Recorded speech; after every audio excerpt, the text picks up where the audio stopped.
ज्यांना माझे व्लॉग्स खरंच खूप मनापासून आवडतात ते माझ्या मोठ्या व्हिडिओची वाट पाहत आहेत.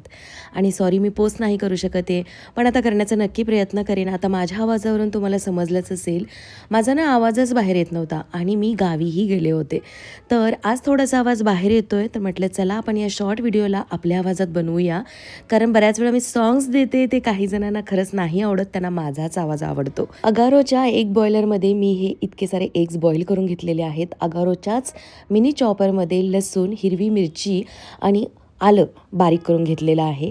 तव्यामध्ये खूप सारं बटर टाकायचं आहे. हळद आणि कश्मीरी लाल मिर्च पावडर टाकून हे बॉईल केलेले एग्ज आहेत ना, ते बरोबर हाफ कट करून मी अशा पद्धतीनं फ्राय करून घेतलेले आहेत.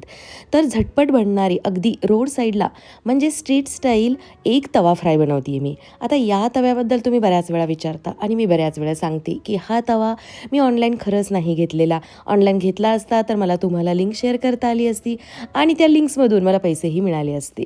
पण अनफॉर्च्युनेटली हा तवा मी ऑनलाईन नाही घेतलेला आणि ऑफलाईन कुठे मिळतो हेही मला माहिती नाही आहे. अशा पद्धतीनं अगदी झटपट बनणारा हा तवा अंडा फ्राय एकदा नक्की करून बघा या पद्धतीनं. खूप सोप्पा आहे बनवायला, पण खरंच खूप टेस्टी लागतो बटरमुळे आणि ज्या पद्धतीने आपण तव्यामध्ये तो कांदा खूप असं स्मॅश करून घेतो ना, त्यामुळे. तर रेडी आहे. खूप सारी कोथिंबीर घालून अशा पद्धतीने गार्निश केलेला आहे आणि कांद्यासोबत आणि गरमागरम मऊ लुसलुशीत चपातीसोबत आपण एन्जॉय करायचं आहे.